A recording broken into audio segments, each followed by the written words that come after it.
आप सभी को हम आज एक अचानक लाइव आकर के पिक्चर वीडियो दिखाएंगे। बिहार के मुजफ्फरपुर जिले के औराई विधानसभा क्षेत्र के ससौली आलमपुर सिमरी पंचायत के वार्ड संख्या 3 में हम लोग उपस्थित हैं। गांव का नाम है ससौली और यहाँ आप जो सामने वाली जो बिल्डिंग देख रहे हैं ये यहाँ का विद्यालय है, प्राइमरी स्कूल है। यहाँ पे मिडिल स्कूल है, मिडिल स्कूल है, 8वीं तक यहाँ पे पढ़ाई होती है। मुसर विद्यालय सिर्फ हरिजनों का ही बाल बच्चा सोचिए कि स्पेशल अनुसूचित जाति जनजाति समाज के बच्चों के पढ़ाई के लिए ये स्कूल खोला गया है।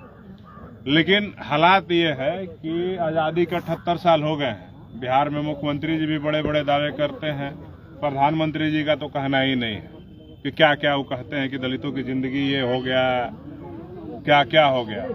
हालात ये है कि बिहार के मुख्यमंत्री नीतीश कुमार जी के सुशासन के 20 वर्षों में इस स्कूल तक जाने के लिए भी बरसात के दिनों में हमारे समाज के जो बच्चे हैं उनको जाने के लिए यहाँ रास्ता नहीं है। ये देखिए ये रास्ता क्या है, जलकुंभी डाल करके इस रास्ते पे समाज के जो बच्चे हैं, छोटे छोटे बच्चे हैं, प्रतिदिन अगर आप सोच लीजिए किसी दिन उनको सांप काट दिया, कोई कीड़ा काट दिया, कुछ भी हो गया, बहुत गड्ढा और अगल बगल गड्ढा भी है, कोई बच्चा अगर गड्ढे में गिर गया तो मर जाएगा।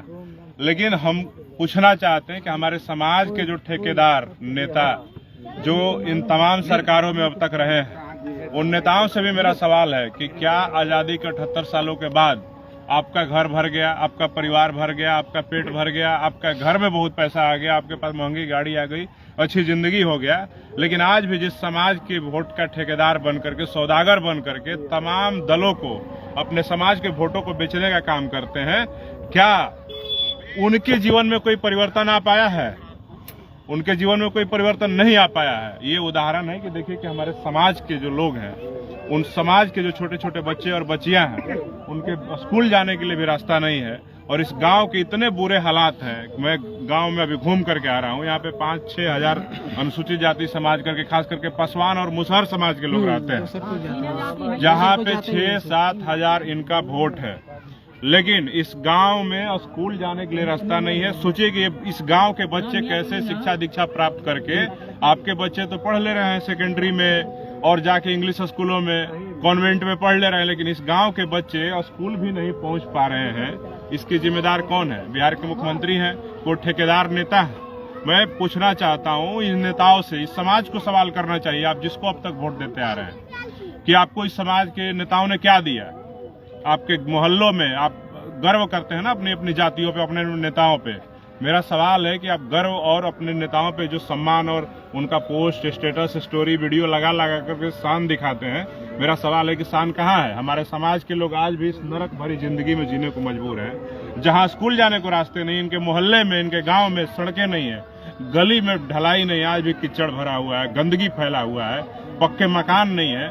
और ये समाज के ठेकेदार आपके समाज के वोटों को बेचने का काम कर रहे हैं और हम सब लोग अब भी अनभिज्ञ बने हुए हैं। आप सोचिए कि यही बिहार के मुख्यमंत्री नीतीश कुमार जब SC/ST सब प्लान का जो पैसा जो अनुसूचित जाति जनजाति समाज के विकास करने के लिए आता है, उनके टोले मोहल्ले में सड़क बनाने के लिए आता है, नाले बनाने के लिए आता है, गली बनाने के लिए आता है, स्कूल का रास्ता बनाने के लिए आता है, उनके छात्रवृत्ति के पैसा आता है, उस पैसे को SC/ST सब प्लान के पैसे को यही बिहार के मुख्यमंत्री CAG का रिपोर्ट कहता है कि मुख्यमंत्री नीतीश कुमार ने उनको पुलिया बनवाने में, सड़क और हाईवे बनवाने में खर्च कर देते हैं और इस समाज का SC/ST सब प्लान का पैसा समाज के ऊपर खर्च नहीं करके इसी प्रकार का नारकीय जिंदगी देने को मजबूर करने को यही मुख्यमंत्री नीतीश कुमार करते हैं। तो कहीं ना कहीं इस समाज के साथ साथ इस समाज के वो तमाम सौदागर जो वोटों का ठेकेदारी लेकर के बैठे हुए हैं, कोई महागठबंधन के नेताओं को सपोर्ट करता है, कोई NDA गठबंधन के नेताओं को सपोर्ट करता है, कोई मोदी का हनुमान बना हुआ है, कोई उनका चेला बना हुआ है, और कोई यहाँ पे लालू जी का और तेजस्वी यादव जी का गुणगान करते करते स्टेज पे लगता है कि बेहोश हो जाएगा। इन तमाम नेताओं से मेरा सवाल है और इस समाज के लोगों को भी पूछना चाहिए कि क्या इसी के लिए आपने 20 वर्षों तक मुख्यमंत्री नीतीश कुमार जी को सहयोग कराया था? क्या इसी नरक भरी जिंदगी के लिए 15 सालों तक बिहार के मुख्यमंत्री लालू यादव और राबड़ी देवी जी को आपने सहयोग कराया था, बिहार में तेजस्वी यादव को उप मुख्यमंत्री बनाया था? अगर नहीं तो आप सबको सोचने की आवश्यकता है कि इस 2025 के विधानसभा चुनाव में आपके पास अवसर है कि आप इस जीवन को, नरक भरी जिंदगी को बदल सकते हैं।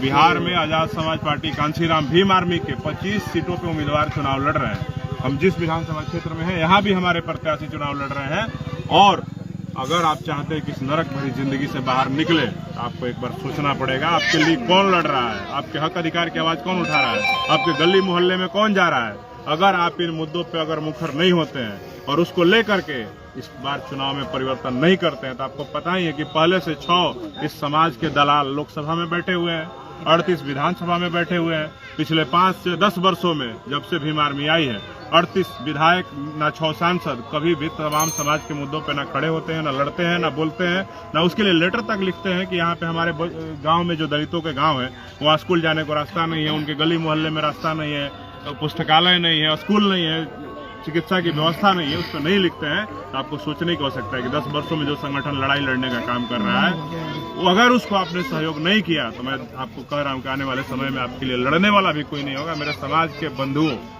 मेरे बड़े बुजुर्गों, मेरी माताओं, बहनों, महिलाओं, मैं सबसे कहता हूँ कि अगर आपके अंदर जरा सा भी आत्मसम्मान का बोध है तो इस चुनाव में परिवर्तन करिए और इन तमाम दलाल ठेकेदार नेताओं का सुपड़ा साफ करने का काम करिए। नहीं तो ये फिर से विधायक सांसद बना करके, मंत्री मुख्यमंत्री बना करके अपना घर भरेंगे, अपना परिवार भरेंगे, अपनी पार्टी को मजबूत करेंगे, इस समाज को, इस बिहार को मजबूत करने का काम नहीं करेंगे।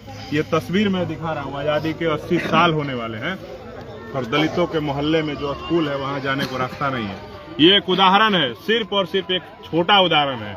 आप गली मोहल्लों की जब तस्वीरें देखेंगे, इनके घरों की जब स्थिति देखेंगे तो आपके आंख से आंसू निकलने लगेंगे। मेरे समाज के भाइयों, तो इन दलालों ठेकेदारों के चक्कर छोड़िए और जो लोग आपके हक हुकूक की लड़ाई, जो आपके समाज के घर से, साधारण परिवार से आने वाले लोग हैं, जो लड़ाई लड़ने वाले हैं, उनको साथ देने का काम करिए।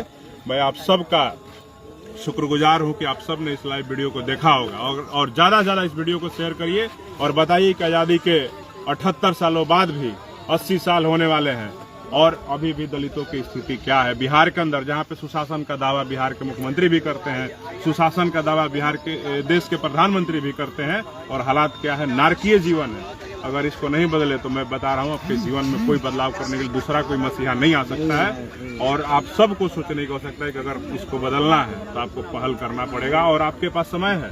6 तारीख को पहले फेज में चुनाव है, 11 तारीख को दूसरे फेज में चुनाव है और इन तमाम दलाल नेताओं से अगर नहीं बदल सकते तो सवाल जरूर पूछिए कि क्या हम यही नरक वाला जिंदगी जीने के लिए आपको वोट देते आ रहे हैं? क्या इसी के लिए हम आपके गुलाम बने हुए हैं? अगर नहीं पूछ सकते हैं तो फिर आपके जीवन में कोई बदलाव नहीं कर सकता। मेरे भाइयों, मैं आप सबका शुक्रगुजार हूं कि आपने इस वीडियो को देखा होगा और शेयर किया होगा। जय भीम, जय मंडल, जय जोहार, जय बिहार।